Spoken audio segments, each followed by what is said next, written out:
Welcome to the Scoop with Dukes. I'm your host, Philip Dukes, aka Dukes D Scoop. Check me out on Twitter and Instagram at Dukes D Scoop. And before you do anything else, make sure you hit the like and subscribe button. All right, so this is a Colorado episode, and what we're going to talk about is Coach Prime going after the number one linebacker in the country, Tyler Atkinson of Grayson, Georgia. I've got extensive rapport with this family. His father, Victor, is a good buddy of mine.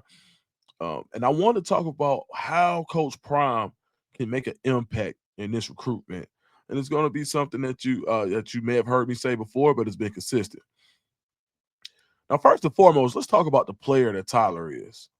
A lot of the Colorado fans may recognize Tyler's name from it being called so many times in the televised state championship game where new Colorado quarterback Julian Lewis played against Grayson. In that game, Tyler Atkinson went off, man. 8 tackles, 3 tackles for loss, 2 sacks, and a pass breakup. I mean, you saw him just running around the field. And he just didn't do that in that game. Tyler Atkinson is a game-breaking defensive player. When you think about what he did over his junior year, 166 tackles, right? 46 quarterback hurries, 32 tackles for loss, and 13 sacks from a stand-up off-ball linebacker position. As a sophomore, he played a little more edge, but he also played a lot of off-ball backer. 197 tackles. 197. 197 as a sophomore. 25 tackles for loss, 10 and a half sacks. For his career, he now has 475 tackles, 93 quarterback hurries, 79 tackles for loss, and 31 and a half sacks in 3 seasons. We're talking about one of the most prolific linebackers the state has seen, and a lot of people are saying he is the best prospect at linebacker in this state since Roquan Smith. That is heavy praise that he's earned. All right, so when you think about Tyler, he's a throwback. My experience with Tyler, the first time I saw him, he was an 8th grader at the Under Armour camp, and I saw him, and I'm looking at guys who had juice. This guy was 14 years old, and he was whooping some juniors getting ready to go to college. This is an 8th grader going up against juniors and some seniors, and he's getting real reps and was winning. He didn't win them all, but he was winning, and you could see the juice. And a guy walks up to me because this is one of the first events that I covered. This was at Denmark High School. I know Vic. Vic, I know you. If you're watching this, you remember this. A guy walks up to me and says, "That kid is in 8th grade. I almost fell out." I said, "Best guy in Georgia. He's going to be the best in Georgia." And that's when we talk about being the best in Georgia. You're talking about being among the best in the country. Georgia has become one of those states, especially the Metro Atlanta area, where if you can recruit well, then you can win ball games, and it don't matter what position. You think about Florida for speed, you think about the Midwest for offensive line, but come Georgia, you can get a little bit of everything. But right now, the best guy in the state, I would have to say, is going to be Tyler Atkinson. The old school approach that he has, waking up 5:30 in the morning every day. This is a 16, 17-year-old kid that goes to bed at 8:30 voluntarily because he knows what he has to do. This is a guy who got a NIL deal with Adidas as a teenager in one of his brightest moments.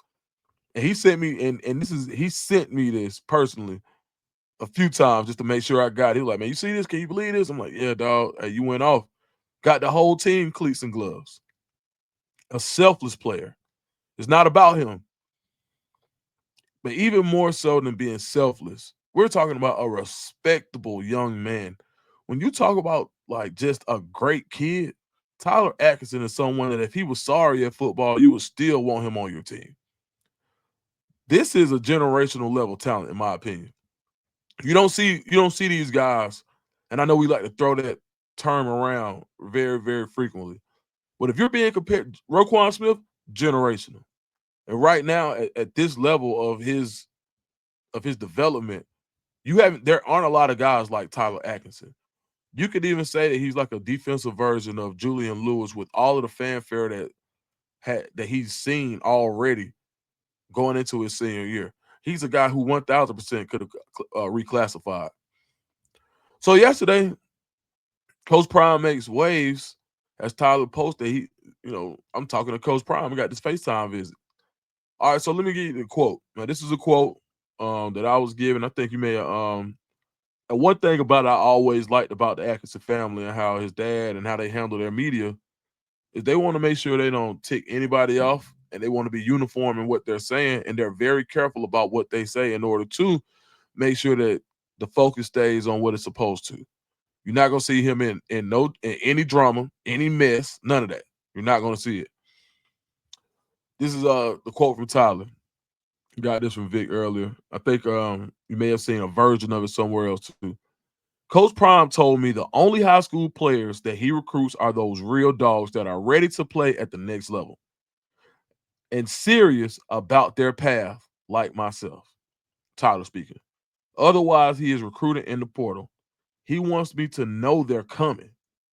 He is going to be intentional with my recruitment and wants to make sure everything fits like a key to a lock. Coming from this is what Tyler drew from Coach Prime. So breaking down a lot of that, Coach Prime isn't shying away from the fact that he's going to recruit in the portal, and the guys that he's going to get out of high school, you got to be a real guy, like one of them ones, as they say, and that's exactly what Tyler Atkinson is. So the way that I think that Coach Prime can make an impact here, and this is also the opportunity for me to kind of shout out something that I'm noticing that I think hasn't been publicized enough. But that's the resurgence of the Black father in athletes' lives. There was a time where every time you watch the draft or you watch something regarding a Black athlete, it was always the media attention went to the stories that promoted, the Black father leaving the household, or the Black father, even if he's out of the household, not being involved, or the Black father just 1,000% being absent. The Black father being greedy, trying to get too much for their son. The Black father not being the best role model for their child. And when you look at someone like Deion Sanders, he's done nothing but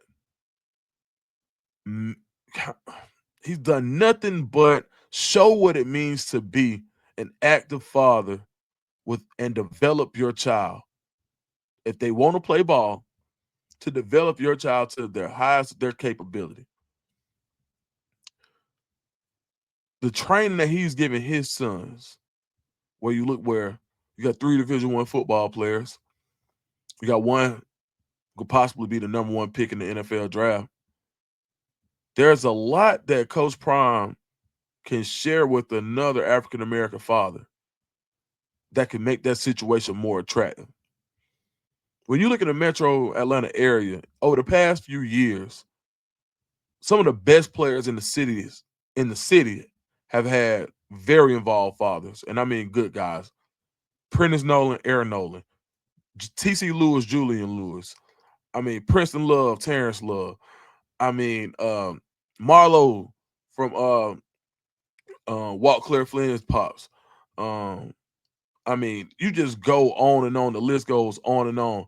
Man, Buster, Montrez's dad. I mean, we're talking about even out of the state. I mean, Kobe Lockett, Harry Berry, Harlem Berry's dad. I can go on this list, man. If I missed anybody, it's too many. Parlay and his son. Man, Damari and his pops. Damari Austin, the running back at Auburn.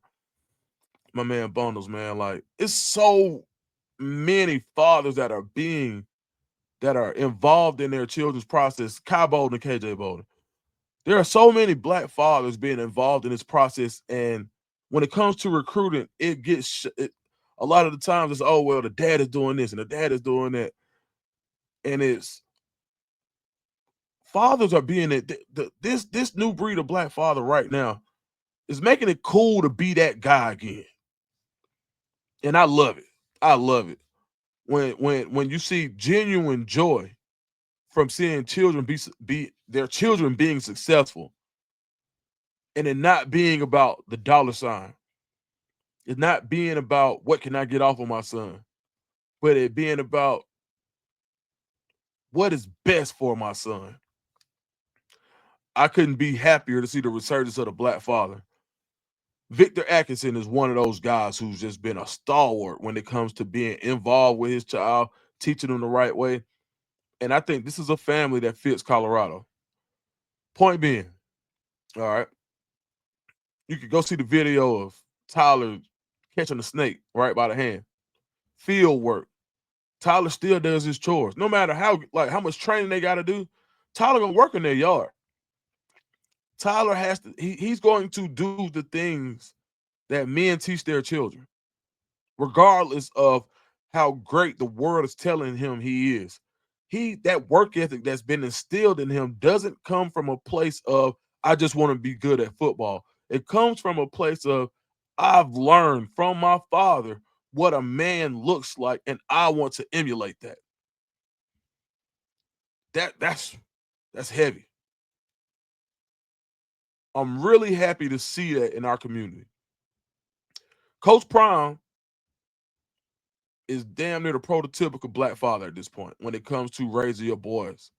So if there's anything that a recruiting, I would say, not even a recruiting tool, but an aspect of recruiting that Coach Prime is going to have that most other coaches won't, is to be someone from a stereotyped community that has been stereotyped as far as not being involved, right? You see jokes all the time about the black father, whatever. But to change the narrative with your own children and to also be responsible for other people's children, I think has to be one of those things that you have to consider as an involved father from our community, from this culture, when you think about a college or a university. I'm one of those, and I don't think it's all about that's the only thing that matters. Because if you ask me what matters the most at Tyler Atkinson's recruitment, it's going to be development. The money's going to be the money for him. The NIL, it don't matter. He can go get it from wherever. He's going to get, he's going to get 7 figures. It's just, it is what it is.